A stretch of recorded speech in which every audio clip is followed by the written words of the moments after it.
परसों एक कार्यक्रम में गया था ताज मानसिंह में, मुझे बोले आप टोल रद्द करो। तो मैंने कहा आपने मानसिंह में कार्यक्रम क्यों नहीं लिया?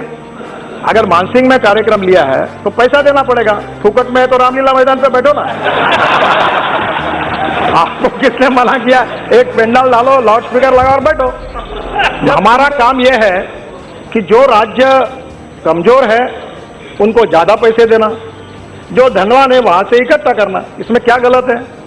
मुलायम सिंह जी कहेंगे कि समाजवादी थिंकिंग तो यही है, जो दे सकता उससे लो और जो गरीब है उसको दो।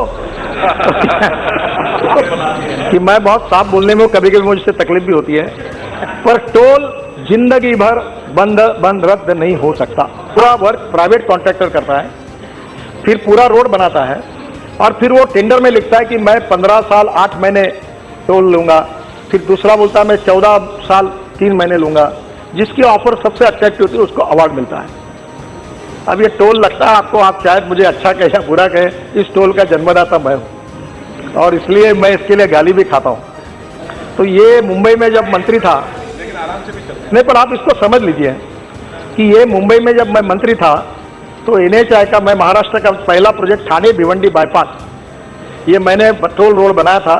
जो मुंबई और ठाणे के बीच में रहते उनको पता होगा कितना ट्रैफिक जाम था। ये मुंबई नासिक रोड का पार्ट है। और उसके बाद Mumbai Pune express highway, Worli Bandra sea link project, 55 flyover, ये सब बनाने का ये सब प्राइवेट इन्वेस्टमेंट से हुआ। ये खुशी से नहीं हुआ, हमारी सरकार के पास पैसे नहीं थे। इतने सब मुंबई के 55 उड्डान पुल करने के लिए पैसे कहां से लाएंगे? तो मैंने कहा मैं पहला काम महाराष्ट्र के 16,000 गांवों को रोड बनाने के लिए पूरा बजट दे दूंगा, मैं मुंबई शहर में पैसे नहीं दूंगा। तो मुंबई शहर में हमने फ्लाईओवर बनाए तो टोल बनाए, टोल लगाया। मुंबई पुणे एक्सप्रेस हाईवे बनाया तो टोल लगाया। अब मुझे आप बताइए कि मुंबई और पुणे से बीच में आने के लिए, आप सबको याद होगा, 8 घंटे 9 घंटे 11 घंटे लगते थे। अब आप 2 घंटे में आते। तटकरे जी बैठे, सुप्रिया बैठी यहाँ, आप कितने घंटे में आती है? 2 घंटे में आती है। अब शायद उस समय सुप्रिया जी छोटी होंगी, पवार साहब थे उस समय। मुंबई पुणे में असेंबली में हर समय डिस्कशन होता था कि ये रोड कब बनेगा। पैसे हमारे पास नहीं थे। अब हमने कर्जा निकालकर पैसे निकाले तो टोल लगाया। अब मैं आपको पूछता हूं कि जब आपको 11 घंटे के बजाय अगर 2 घंटे में आएंगे तो आपका डीजल नहीं बचेगा, आपका टाइम नहीं बचेगा, तो उसका सेविंग है तो टोल दीजिए।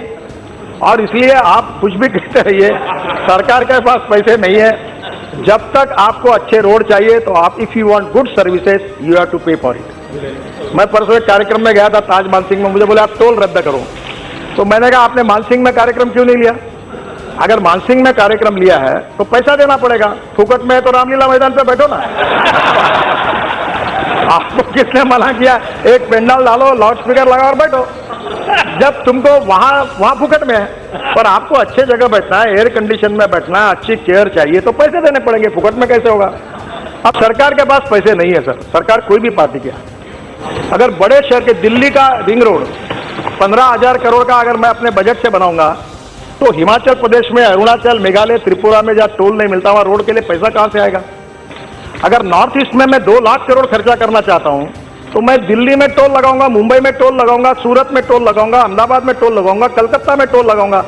पर मैं वो जो सिक्किम में टोल नहीं लगता, वहां वायबिलिटी नहीं है। प्रोफेसर साहब, इसको इंटरनल रेट ऑफ रिटर्न कहते हैं कि cost of the project plus interest cost plus उसके रिटर्न में IRR निकाला जाता है। IRR कहाँ अच्छा है? IRR तमिलनाडु में अच्छा है, यानी ट्रैफिक डेंसिटी ज़्यादा है। गुजरात में अच्छा है, महाराष्ट्र में अच्छा है, तेलंगाना में अच्छा है, आंध्र में अच्छा है, फिर पंजाब हरियाणा में अच्छा है, दिल्ली में अच्छा है, राजस्थान में ठीक है, अच्छा है, गुजरात में अच्छा है। उत्तर प्रदेश और बिहार में उतना अच्छा नहीं है, क्योंकि वहाँ का प्रोग्रेस कम। हाँ मैं बता रहा हूँ सर, मैंने सबसे ज्यादा पैसा उत्तर प्रदेश को दिया है 5 साल में। सबसे ज्यादा पैसा उत्तर प्रदेश को दिया है बजट में। सर बहुत कम मिलता है। उत्तर प्रदेश, बिहार, उनका टोल का काम है। सर पहली बात ऐसी है कि हमारा काम यह है कि जो राज्य कमजोर है उनको ज्यादा पैसे देना, जो धनवान है वहां से इकट्ठा करना। इसमें क्या गलत है? मुलायम सिंह जी कहेंगे कि समाजवादी थिंकिंग तो यही है, जो दे सकता उससे लो और जो गरीब है उसको दो।